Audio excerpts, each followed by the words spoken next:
Well, good afternoon, everybody.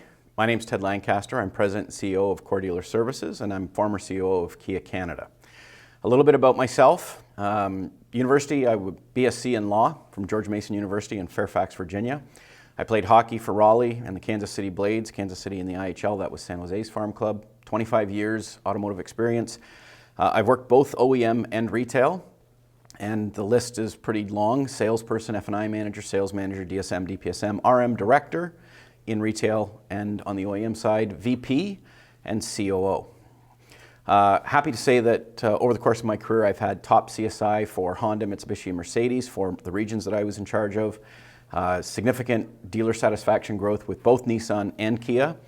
And one of the things I'm most proud of is the top employee engagement that I had globally with Kia Canada for my staff in 2017. So I do tend to focus on the experience of both employees and customers.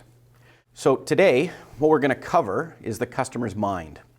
We're actually going to look at the brain, how it impacts the customer's experience. What are the key customer triggers, so negative and positive? And of course, remembering that attitude is everything. We'll talk a little bit about hiring and hiring for success. So what to look for in your employees, why are people your most valued asset, and then why every department does matter. And then there's three not so secret secrets, but I can't really talk about it right now because they're still a secret. That's for the end of the presentation. So, Dr. Christine Weber, a clinical psychologist, says cognitive flexibility is generally required when learning new tasks and necessary in sales and marketing success. As our understanding of neuroplasticity expands, the potential for those in sales to pick up on that knowledge and make use of it will increase by leaps and bounds. So what she's saying is the more we learn about how the brain functions, the more we understand about how people think, the more successful we can be. And the brain is a very unique thing. It processes data in milliseconds. The things you see through visual cues, the way you speak, patterns that you pick up on, all process so rapidly that it's hard to really comprehend just how much data the brain is absorbing at any one time. Why is this important? Because the University of Oxford's Center for Neural Circuits and Behavior says that gathering information before making a decision is considered a hallmark of intelligence. Now, when you really think about that, what they're saying is that what we do every single day, whether it's going to the store buying milk, going to a dealership buying a car, deciding to take in a hockey game, watching the Leafs beat the Vancouver Canucks, whatever it is that you're thinking about doing, you've made that decision and you've thought about it. You've gathered information. How much are the seats? How many people are going to go? What time do I want to get there? Do we want to go for dinner first? Everything we do almost has a planned and patterned process. Now, there are things like gut decisions and emotional decisions, and I'll give you an example in the automotive world where that happens. Customers take the time to plan to go purchase a new car, and they've decided that black is the right color. But they get to the dealership, and as they go out for the test drive, they see the new ghost gray, or whatever the color might be, and they're infatuated by it. It's the best color they've ever seen. Well, instantly they can make a decision. They haven't planned for it. They didn't gather information about it, but it's an impulse. And that happens in real time. It happens all the time. And we have to be prepared for those impulse reactions. But major decisions and planning for those major decisions, gathering information beforehand, is truly what people do. And it's important to understand that when you're dealing with your consumers. This is tragic. This is the Homsim brain, or the Homer Simpson brain, for those that haven't seen the cartoon. And the reason I say dope out of it, because our salespeople often treat customers as if they have the Homsim brain. We don't necessarily pay enough attention to them. We don't necessarily take what their interests are at heart, or we don't think about the fact that they are processing information about you and your dealership in real time. And some of those decisions could be negative if you're not mindful of what they're thinking of. Take a look at the salesperson.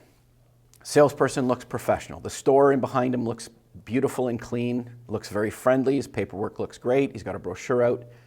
Looks like a very professional experience. But what's missing? Why do we sometimes struggle with someone who looks as honest and courteous and friendly as they could be? Why is it a problem? Trustworthy. 2012, Gallup did a poll November 26th to 29th of 2012 about the trustworthiness of different professions. And in 2012, you can see highlighted right here at the bottom, car salespeople had an 8% high trustworthiness. Who cares about average or very low? Fact of the matter is, did they have trust in salespeople? And the answer is no. But there's good news, because they did the study 6 years later. And 6 years later, they were no longer at the bottom. They were tied for the bottom with members of Congress. Now, why is this a problem?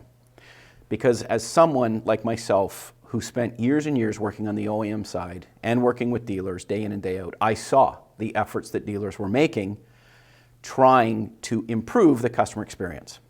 Yet, despite all of that, despite the efforts of the dealers and the OEM, there was still a perception of a lack of trustworthiness. That's not just isolated to the US, Canadians too. Okay, Maclean's magazine put out a report on the top 10 most and least respected jobs or professions. And number 2 least respected was car salespeople.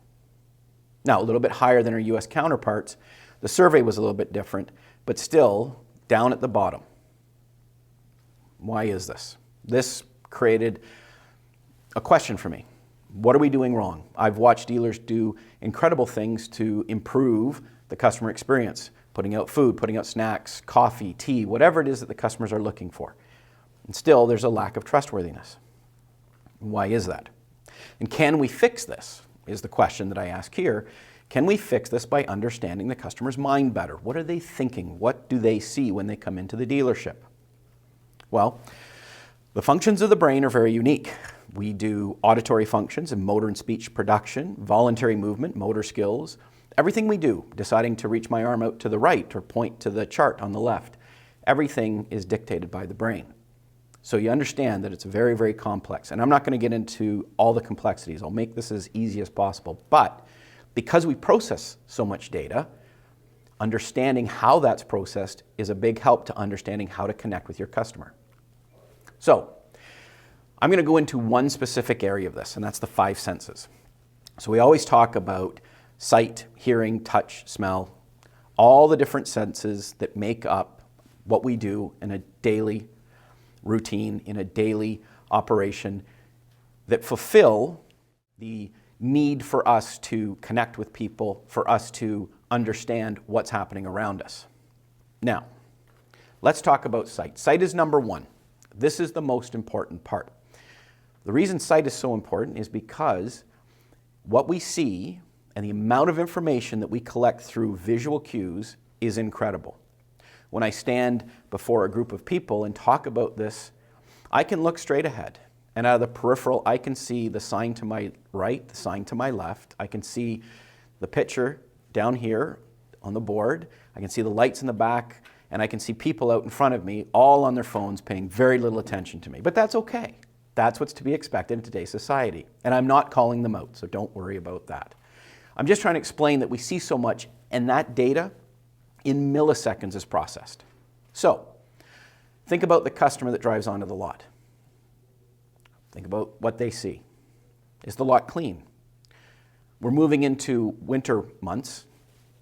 Do they have a clean place to park? Is it identified? Are the cars parked neatly? Can they see the products? Are they cleaned off?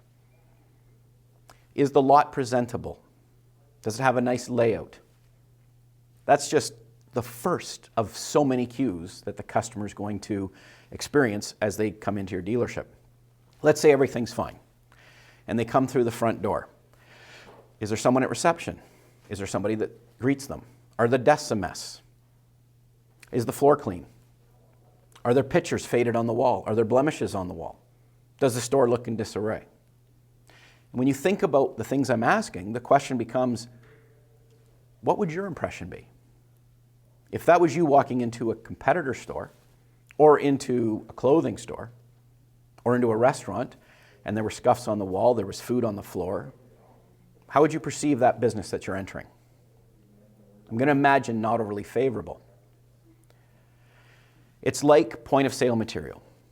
Have you identified the vehicles in your showroom? Do you have roll-up banners that speak to the products, that make it easy for customers to find and identify what they're looking for. Everything in and around site is making sure that that first impression goes off without too much challenge. It's like your website. I've talked in the past about the importance of website. When someone goes to check out your store, we know that they are looking online 2 and 3 times before they put a foot through that door. If your website is a mess, what do you think their overall impression is of your business? So site is very important. Understanding that having simple things like clean, presentable dealerships, parking that is well identified, and I know some will think that this is the OEM speaking, but it's not. It's your customers.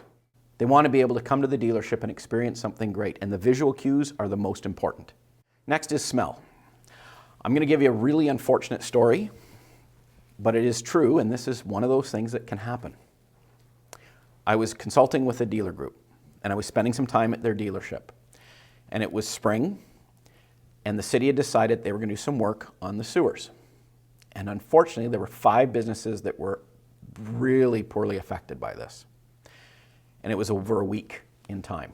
First 3 days, sales dropped. It was 3rd, 4th week of the month, so it was typically when things ramped up a little bit, and they weren't closing deals and customers weren't staying in, and it wasn't handled appropriately. So we did a correct course change. We started to greet customers outside, and we started to tell them the truth. We started to explain to them that, unfortunately, the city's doing some maintenance. We have some options here. That maintenance has caused the sewers to back up a little bit, and the dealership is ripe. We apologize for this.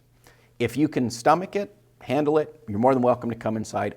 However, we have a sister store just down the street, so we can continue conversations down there, or I'd be happy to take you for a coffee and continue the conversations, or let's look at the lot, let's walk around, we can look at vehicles.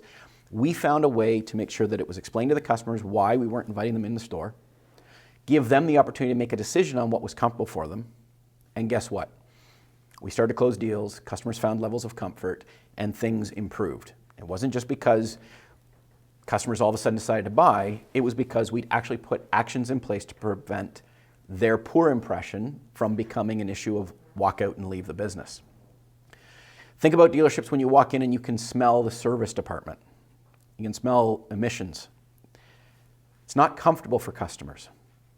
Things like the fresh scent of coffee works well. So brewing coffee regularly, things like that help. But it's an impression that is left right in the brain with the consumer as to what they think of the operation. I don't know if any of you have visited a Tommy Bahama store. Tommy Bahama is a great clothier. When you walk in the store, you smell vacation. It smells like pineapple and mango and coconut. Nice clothes as well. But you have no problem staying in that store because it just smells great. And I think that's one of the things that we take for granted. We have to remember that the customers coming into the store want a comfortable experience. And there's a lot of mental factors that play into what they perceive as mental, which you experience every single day. It's like the Febreze commercial. You might become nose blind to it, whereas customers are experiencing this maybe for the first time. We need to make sure that we do things and are aware of things that can cause consumers to have a poor impression. Hearing. What are your salespeople talking about? Is there a customer that's upset in the showroom? Can we diffuse it and get them out of the showroom? Are they hearing battling going on in the service department? Are they hearing negotiations? Are they hearing the manager say, just go back and get them for another $100? What are customers hearing? Everybody in a dealership, for the most part, is within an earshot. When customers hear things that are inappropriate, music is another thing. You can go to Hollister if you want your eardrums blown out, and I'm not showing my age. I like loud music. I did as a kid, and I still do now. But Hollister's quite the company. You step into one of their stores, and great clothing, but the music is about as loud as it can be managed and handled. What about the radio station? Are we playing hip-hop with language that may be inappropriate to some of our more aged customers? Potentially.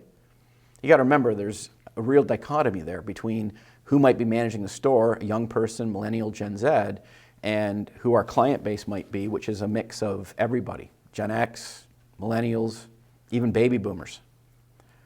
So I think making sure that we're looking at these types of things, again, as cues to what that overall experience is, plays on what the customer's experience is and their impression about visiting your store.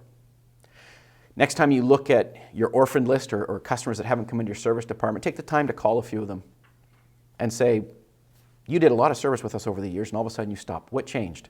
Maybe it was price, maybe they felt they were being overcharged. But you might be surprised. You might be surprised to find that something as simple as what it was like for them to sit in the waiting room and listen to the conversations and the music might be a problem. Pick neutral things, things that are appealing to everybody. When you do that, I think you work to a general audience and a much broader audience. You're never going to please everybody. Be mindful of that. But the more people you can please, the better the retention, the better the overall results. Touch is another thing. When people are sitting at the desks, they sit in chairs. Do they have tape on the chairs? I've seen dealerships. If there's a hole in the chair, what do? We tape it up. Duct tape's fantastic. Probably not in a dealership setting though. Not today. It's not acceptable. Vehicles going out on demo drives where they haven't taken the plastic off the seats. How is somebody going to experience Napa leather if they're sitting on plastic? It's not okay just to do the PDI. Do the PDI and clean up the car. Touch is something that's very important. It really is. Sticky countertops, dirty washrooms, feeling uncomfortable. These are all things that really play into how a customer perceives your business. So when we deal with the five senses, the one thing that I won't touch on is taste. No one's going to lick a car. Okay? Well, I hope not. There are some, but probably not. But what you can do with taste, simple things. I mean, it's really about the food, the drink, things that you're offering your consumers. You want to make sure it's up to date. You want to make sure there's no over-expired milk that can be poured into the coffee. The coffee's fresh. Doesn't take much. Doesn't take a lot of time, really. Lead by example. I mean, myself, I changed coffee filters. I had no problem doing it. I was vice president for the group that I worked with. It was what was needed for the consumers. Okay, pick up fresh fruit if you want. Make sure that the snacks are appealing. Simple things like that go a long way. Okay, so that's talking about the five senses and how they can impact you. Now, it's the processes of the brain. To truly understand how to fix and address customer issues, it's understanding what can trigger bad feelings toward the operation or the dealership, but now the process. So the analytical side that you're looking at here, or the very, I would say, technical side is shown here. So front of the brain, what things mean. These are definitions. We always talk about left side, right side, one being imaginative, one being analytical. It's really four different quadrants of the brain that we talk about. Okay, but the front part is really about what things mean. And with what things mean or definitions, there's an analytical, which is opinion, logic, and principles. And there's an imaginative, or the imagery side, which are beliefs, values, and creative. That makes up the definitions front part of brains and how they function. The back side is the relational and then the practical. So again, relational still being on the imagery side, and then practical being on the language or analytical side. And in there, you're going to have, on the relational side, experiences, sensations, and feelings. Oh, those feelings. We love feelings. And then on the practical side is the data, the definitions, and communication. Now, that's just generally how they work. And as you can see, where we talk about, we look at the circle, we talk about analytical, moving to experimental, moving to relational, then to practical. And that's how the brain tends to function. So we form an opinion, we look at logic, we have principles, then we go to our beliefs and values and the creative, and we image and we see things happening. Then there's the relational. How are we correlating all this information, putting it into experiences, sensations, and feelings? And then finally, we take all that data, we look for the definitions, and then we communicate what it is we want. So when we model it into a sales process, and this is what's most important, is understanding that people start with, and I've modified it slightly, so where we had language, we now have data collection. And what we're going to do is we're going to start the same spot that we did before. I need to buy a car. So we're on the analytical front side of the brain. Okay, so we're talking about analytical here. I need to buy a car. So I'm defining a problem, I'm going to do my fact finding, and I'm going to make certain assumptions. So this is what I think I can afford, this is the type of vehicle I would like. And now I'm going to start to research. I'm going to go online. And when I'm going through that process, almost in tandem with it, is we see ourselves driving that new car. So as we're talking about the analytics, now we're visioning what's going to happen. So we visualize the end goal. There's me in my Escalade rolling down the, whatever it might be. Okay, we're visualizing that. We imagine potential pitfalls. Affordability, trade-in. What about my trade-in? I got to think about that. And then creative approaches to achieve the goal. Well, maybe I don't have to trade in. If I give the car to I could sell it to my cousin. He's been looking for something, and he always liked my car. Then I'd have a little bit extra, because I know the dealership's not going to give me what I want for the trade. Okay, I think I can make that work. Well, once we've gotten past that, and again, this is happening in fractions of seconds, really, then who do I need to share this with? Okay, when we look back, we talk about the relational side, and this is where relational, which is experiences, sensations, and feelings. So, who are the decision makers? What's the impact of this decision? What's the level of involvement with these people that I'm bringing in? So who am I sharing this with? Again, it's the vision side. And then finally, when we've got through all those three quadrants, so we need to buy a car, we see myself driving it, I've talked to my wife or partner about it, or the kids, what's next? Well, next is how to get started. What's the next steps? And let's really begin this process. And that's where sales and dealerships come together. Okay, it's where opportunity is really given and provided to the dealerships. Now they're planning, they're looking at timelines, how long until I can get my vehicle, and they're taking action. And the reason it's so important to understand this, understanding this whole process, how people start from I need a car, going all the way around to how do I get started and what's next and taking action, is because your website, let's say it's great, they're looking at, they're researching it, they feel comfortable, they've done all that. Once they've done all that research and made a decision to come in and take action, are they buyers at that point? I'd say they're pretty close to being buyers. So as long as you empathize with them, as long as you understand that process that they've gone through, you can then implement the right strategies to welcome them and tell them, I'm sure you've done an insane amount of research before you've come to see us. I am here to make sure that all that research doesn't go to waste. We're going to make sure that we get you exactly what you're looking for today. Oh, that's a relief. When we talk about imagery, what do you think the imagery is for customers these days? Do you think they think, yippee, I'm going to get a car? Well, they do for a boat. They probably do for other equipment, right? If they're buying a motorcycle, an RV, ATV, anything like that that's really more of a, we'll say it's a luxury. We'll say it's a want, not a need. They love it. They have a fabulous time going through that experience. You think they get that excited about buying a car? They do for a house. But I don't know that they do. Their imagery, based on what we saw from the Gallup poll and the McLean's article, is that it's probably going to be confrontational. I'm not going to get enough for my trade. I have to negotiate. I have to dicker. All the things that we know and read, whether it's Google, Moritz, JD Power, any of those companies, all say the same things. Customers don't really want that negotiation. They don't want to go back and forth too much. They want to come in and making a decision. They've stepped into your store. They've done the homework, and they're ready to buy. And understanding that they've done all that and understanding how their minds process this is really key to making that final step a successful one. So, the question becomes, how do we prepare? All right, so what do we do? So how you, as a sales manager or salesperson, show up is critical. Before any customer engagement, you need to ask yourself a series of questions. How are you feeling today? Are you excited about coming into work? What are you thinking? Are you thinking about how much you drank last night, how much scotch you had, and you really feel like crap? Okay? Are you excited about the meeting and the products you have to sell? All right, you've made an appointment with this customer. Are you excited about it?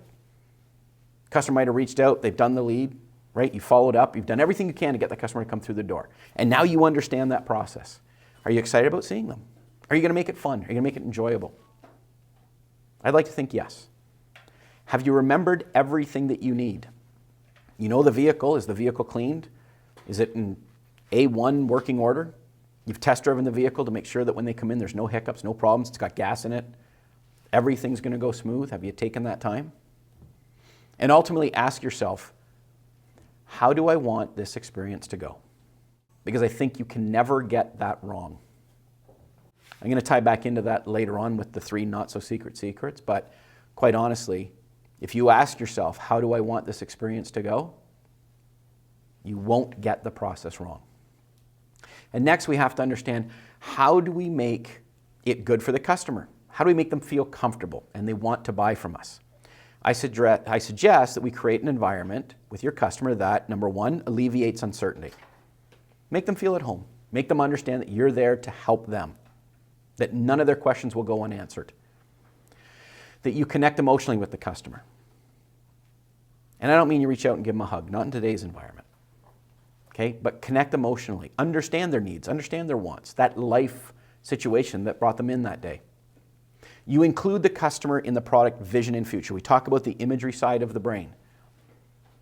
Sell them on the fact that they look great in that Escalade, that the space, putting the kids' gear in the back when they get together and go to the hockey tournament, it's going to be so great for you guys.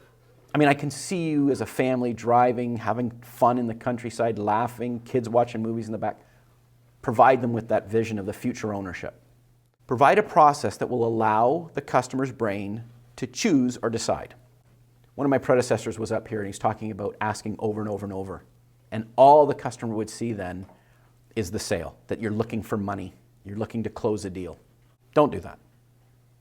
Okay? Provide a process that will allow the customer's brain to choose or decide. Get them to the finish line. You know, it's like the adage, lead a horse to water, but you can't make him drink. In this case, lead them to the point. If you have to take a cup and drink yourself so they can see it, get that done. Okay? Make them be the ones that make the decision.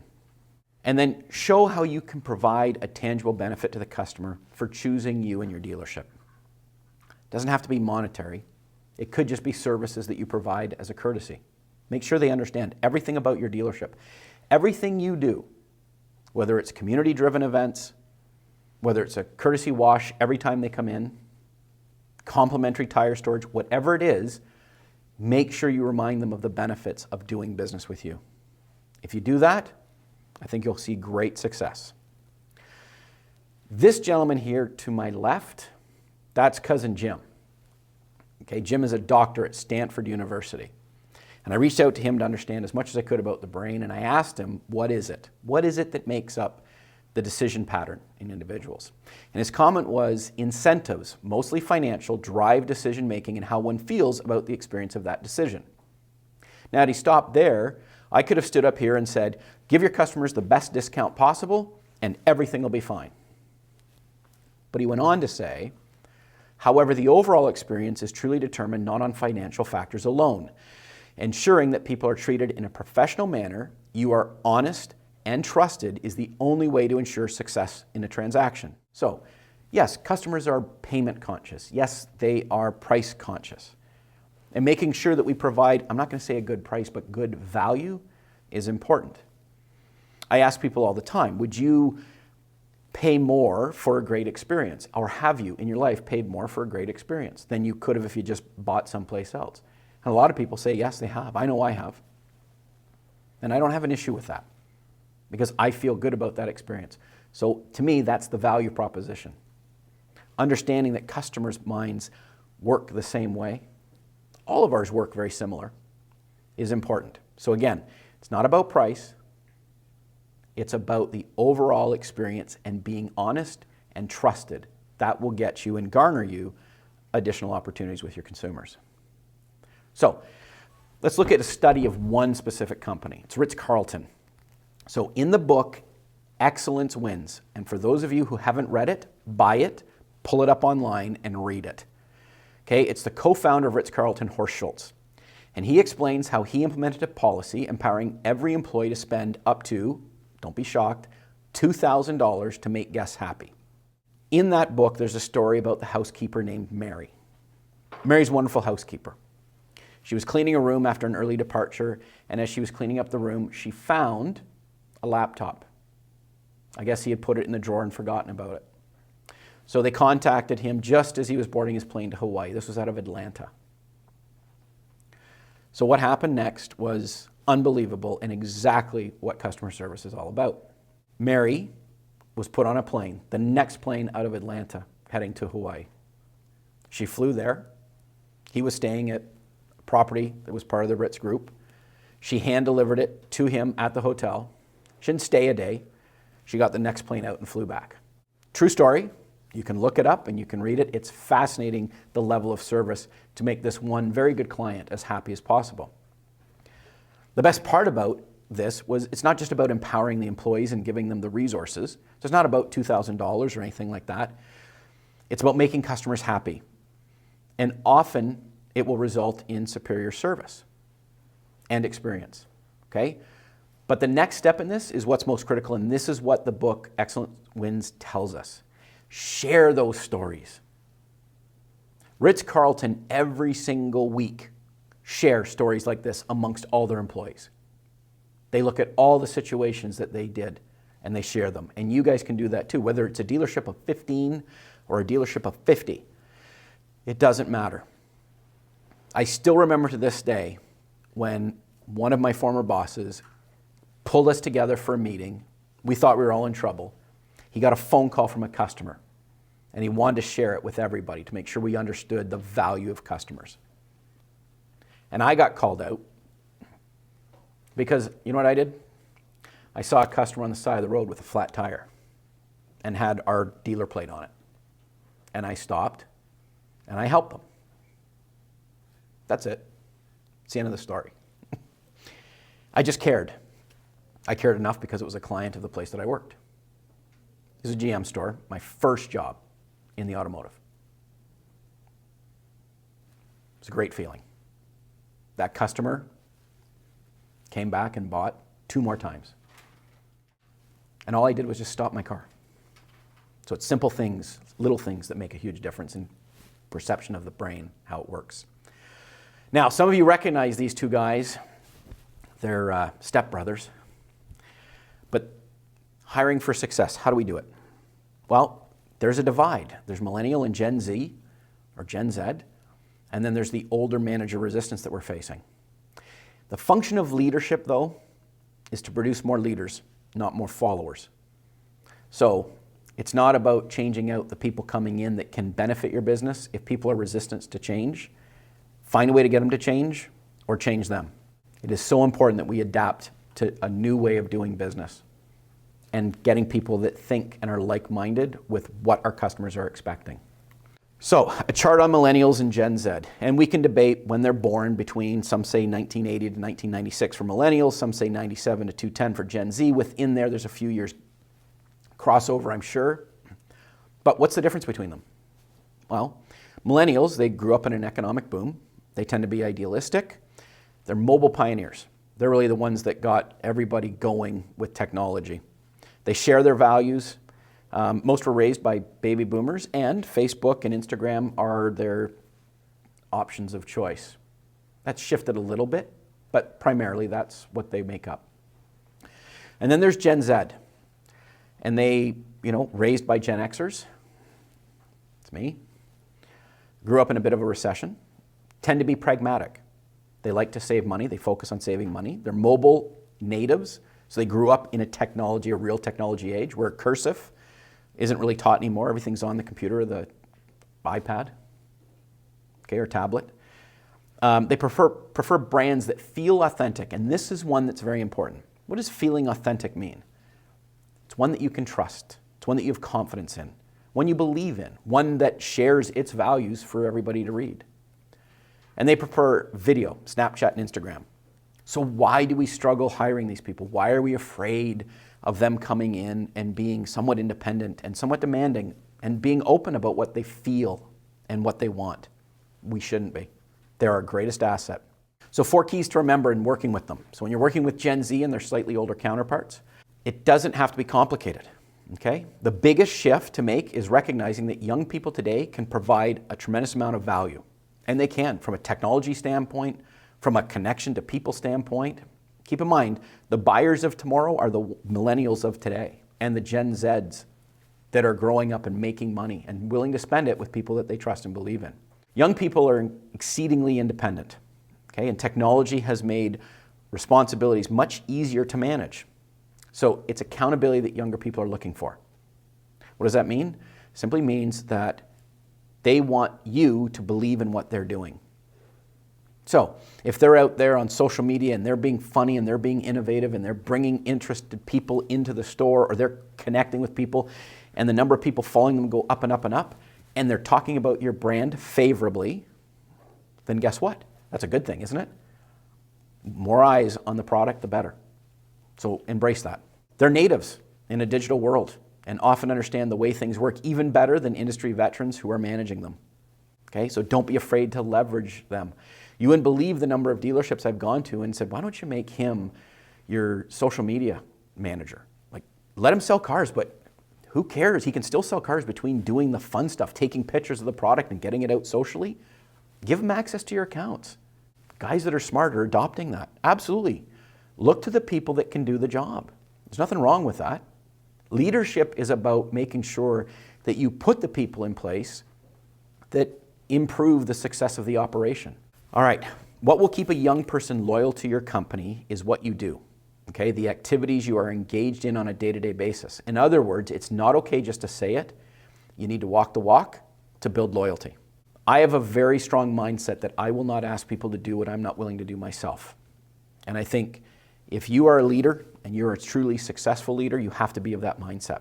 If you're willing to step in and do the job or try and learn what they're doing, if you try and adapt and be socially responsible, if you try and connect through social media channels, you open your Instagram account, you know what? They might laugh at what you post, but they will really appreciate that you're trying. And that's where you build loyalty to your business. So don't be afraid to do that.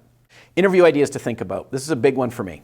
You want to get candidates that are good on customer experience and are going to do your brand the justice that it deserves. Number one, make conversation.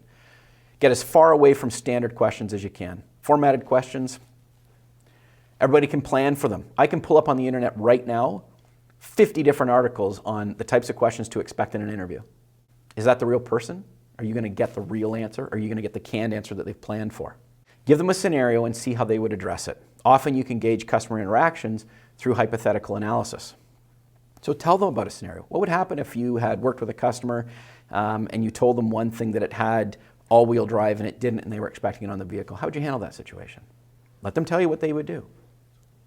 Some will say, quite honestly, it's something you'd have to teach me, but I'd probably explain the situation to my manager and apologize to the customer and look for your help in getting it resolved. That's a pretty good answer. I might hire somebody that was willing to say that they'd be willing to go to you and explain their mistake. That's honesty. It's a lot. It's a lot of value in honesty these days. Get them to tell you about their most difficult interaction and what they felt could have solved the issue. So allow them to tell a real-world experience about what they had that was an awful experience and how it was handled and how they would have liked it to be handled. It will tell you how they think. Make the experience a reflection of your business and what they can expect. Seek their buy-in. Don't be afraid to make the interview a roaming interview. Walk them around the dealership. You can sit down afterwards, but show them the dealership, show the customers, show the clients, show your staff, show the facility, what you're most proud of, the business that you've built. Don't be afraid to do that. Again, remember what we said about millennials and Gen Z. Buy-in is important. They will believe in somebody that they feel comfortable with. One question I ask all potential employees, and I would encourage you to ask this question. It's very simple. Do you love to win or hate to lose? Question is, why do I ask that question? I'm going to show you a picture here. This is Justin Thomas. Justin Thomas is one of the top PGA Tour professionals in the world. And he is quoted, "I hate to lose more than I like to win." Where I come up with this question, I was asked this question when I was with San Jose's Farm Club in Kansas City. We all had to do our psych evaluations, and I was asked, "Ted, do you love to win or hate to lose?" And I said, hate to lose. I was a goaltender. And to me, I was asked why. I said, it doesn't matter. It doesn't matter whether it's 8-0. It's better than 9-0. I'd hate to be in that game still 8-0. Hopefully the coach would have pulled me by then, but it doesn't matter. Every single opportunity against the player coming in, every shot was a chance for me to stop him and I hated giving up on the puck. If I had to dive, throw a stick, throw a blocker, didn't matter. I tried my best to find a way to prevent that puck from getting by me. So the psychologist said to me, she said, it's funny you say that because about 33 to 40% of people only will say that they hate to lose. Most people say they love to win because of the stigma around it. Winning means you're a champion, it means you're successful. She said, however, take a look the next time you're watching sports. If a team's down significantly, do people give up? They do. Are they skating as hard? They're not. And think about that in a scenario with a customer that says, I'm not sure I want to buy today.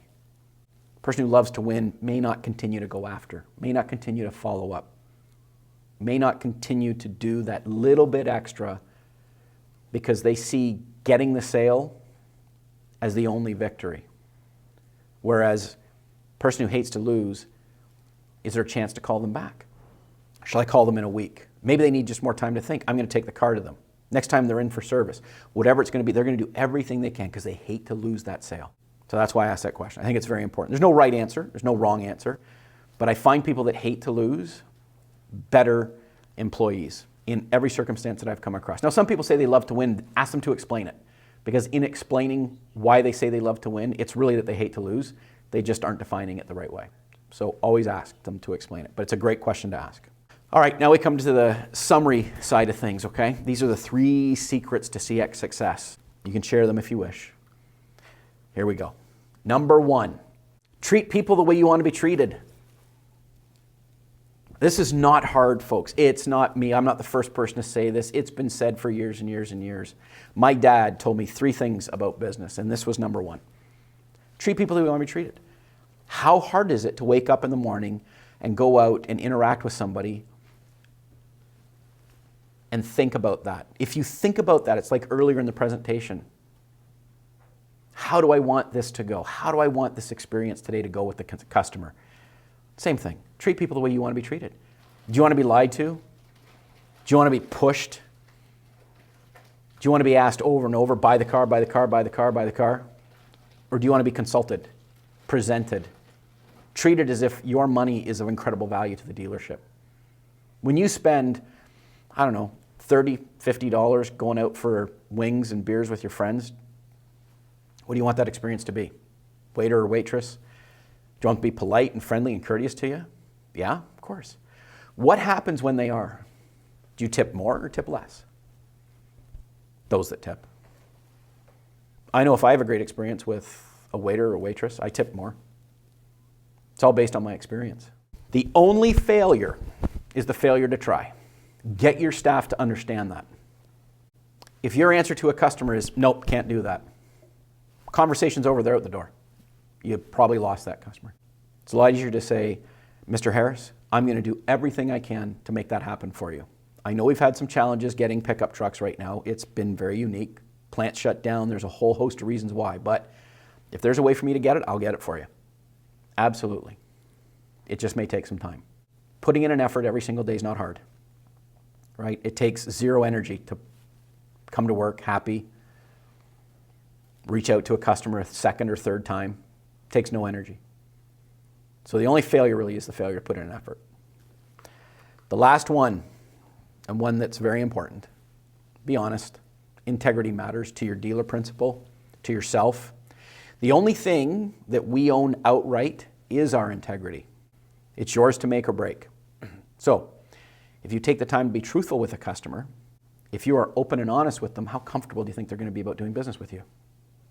Probably pretty comfortable. And again, because we're talking about how the brain works, think about these 3 things as, like I said, they're not so secrets. But if you think about what I explained in how the brain functions, how people process data, how they come to decisions, if you get these 3 right, what do you think the likelihood is of closing a deal? It's pretty good. So a few years ago, I presented this to Maple Leaf Sports Entertainment and Jeff DeLine's team. And following that, for the purpose of a presentation I did last year and the year before, I asked him to come back with what has your team discovered about how to interact and working with clients. And he said, I think a great key to service is anticipation. Know what they will want and need before they even ask. So are you mining your database? Are you diving into your database and understanding when they're in a potential equity position and how to get that customer rolled out and get a good, fresh, used car onto the lot and get them into a new car? Are you doing that? Are you anticipating what customers might need? Do you ask that when you book a service appointment? Is there anything you need? Will you need a vehicle when you're here? Even if it's for a few hours, do you need a vehicle? Would you like a ride home? Is there anything we can have ready for you when you come in? Do you like your coffee black? Like with cream? Make sure the coffee's fresh. Doesn't take much to ask those things. Put a little note in the file. Big deal. The philosophy is deeply rooted in trust, respect, and execution. That's it. I mean, it says that has people wanting to return over and over. What did I say about be honest? Be open. Build trust. It works. Not just for dealerships, but for Maple Leaf Sports Entertainment. Yes, they have the Raptors won a championship, the Leafs, which are always going to be a team of dynasty in Ontario and Toronto. They have Toronto FC, and now they have the Argonauts. So yeah, they're a commodity that people want to go see, but the experience from his side is sponsorships. So he is selling sponsorships all the time, people that will pay money to be branded with these teams. And then from a service standpoint, need to continue to understand the needs, challenges, and goals and objectives, and need to remind ourselves of them every single day. And that will allow us to deliver exceptional experiences to our partners.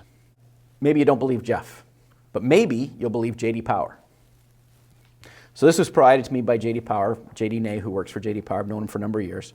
He said it's not rocket science, but it does require innovation. So what are the 5 important things? Personalization, wowing, communication, technology, and people. And what are the brands that they associate with doing this very well? Amazon, Apple, Enterprise, Four Seasons. Oh, and on the far right, Ritz-Carlton. I implore you all, think more about how people think their way through a purchase, what they're experiencing when they walk into your dealership. The 5 senses, those are keys to improving not just the customer experience, but satisfaction, employee engagement. All those things can be achieved very easily just by putting in a little bit extra effort. That's me. If you want to get in touch with me, by all means, reach out. It's my email, phone number, and our website.